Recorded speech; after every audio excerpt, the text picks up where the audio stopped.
Monsoon सत्र शुरू होने से पहले ही मध्य प्रदेश की राजनीति गर्मा गई है। विधानसभा के बाहर किसानों के मुद्दे पर कांग्रेस ने जोरदार शक्ति प्रदर्शन किया, तो सदन के भीतर सरकार ने यूनिफॉर्म सिविल कोड यानी यूसीसी को ऐतिहासिक कदम बताया। खाद, कर्ज, फसल के दाम और किसान आंदोलन से लेकर यूसीसी तक पहले ही दिन सत्ता और विपक्ष आमने सामने नजर आए। मध्य प्रदेश विधानसभा के मॉनसून सत्र की शुरुआत से पहले राजधानी भोपाल में सियासी माहौल पूरी तरह गर्म रहा। नेता प्रतिपक्ष उमंग सिंघार के नेतृत्व में कांग्रेस विधायक गांधी प्रतिमा के सामने धरने पर बैठ गए और किसानों के मुद्दों को लेकर भाजपा सरकार के खिलाफ जमकर प्रदर्शन किया।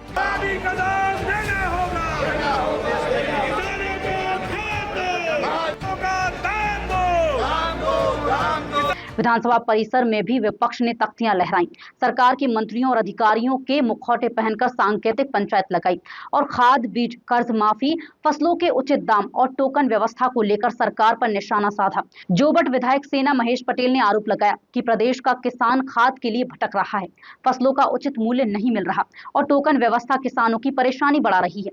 उन्होंने केन बेतवा परियोजना से प्रभावित किसानों का मुद्दा उठाते हुए कहा कि सरकार उनकी आवाज सुनने को तैयार नहीं है। कांग्रेस ने अपने शासनकाल में किसानों की कर्ज माफी का जिक्र करते हुए मौजूदा सरकार को किसान विरोधी बताया और आंदोलन तेज करने की चेतावनी दी। उधर विधानसभा पहुंचे मुख्यमंत्री डॉक्टर मोहन यादव ने मॉनसून सत्र के पहले दिन को ऐतिहासिक बताते हुए कहा कि सदन में यूनिफॉर्म सिविल कोड यानी यूसीसी से जुड़ा महत्वपूर्ण विषय रखा जा रहा है। इतिहास का अमर दिन है। मुझे इस बात का संतोष है आज मध्य प्रदेश की विधानसभा में अद्वितीय इतिहास लिखा जाएगा।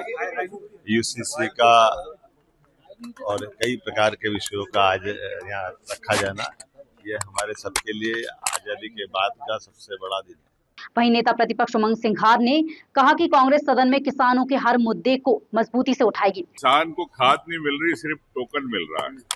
वो टोकन और ओटीपी का खेल जो चल रहा है भारतीय जनता पार्टी की सरकार का, शिवराज जी और मोहन यादव जी की आपस की लड़ाई का, उससे किसान क्यों भुगते? किसान परेशान है, मूंग का किसान परेशान है, खरीदी नहीं हुई। गेहूं की तारीख बढ़ती रही, गेहूं की समय पे खरीदी नहीं हो पाई, पूरा गेहूं नहीं खरीदा गया। यही स्थिति सोयाबीन की रही। तो सरकार का दृष्टिकोण स्पष्ट होना चाहिए, किसानों के हित की सरकार है कि नहीं। जब चुनाव आते हैं आप किसानों के वोट मांगते हैं, इनके आरएसएस का किसान संघ बाहर आ जाता है, लेकिन जब किसान के हित की बात आती है, किसान को एमएसपी की बात होती है, जब भारतीय जनता पार्टी और इनके मंत्री और मुख्यमंत्री गायब हो जाते, किसानों के आंसू नहीं पूछना चाहते। इधर कृषि मंत्री ऐदल सिंह कंसाना ने विपक्ष के आरोपों को खारिज करते हुए कहा कि प्रदेश में खाद की कोई कमी नहीं है। जिन किसानों को टोकन जारी किए गए हैं, उन्हें तय प्रक्रिया के अनुसार खाद उपलब्ध कराया जा रहा है। कांग्रेस का आरोप निराधार। कांग्रेस जो बात पूछे मैं उसका उत्तर दूंगा। कहाँ खाद नहीं मिल रहा है, किस जिले में नहीं मिल रहा, ई टोकन के द्वारा पूरे प्रदेश में बड़े ईमानदारी के साथ खाद वितरण किया जा रहा है। जिसको टोकन मिलेगा उसको खाद मिलेगा।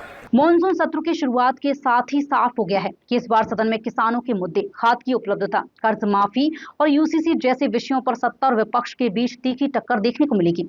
अब नजर इस बात पर है कि बहस से किसानों को राहत मिलती है या सियासत और तेज होती है।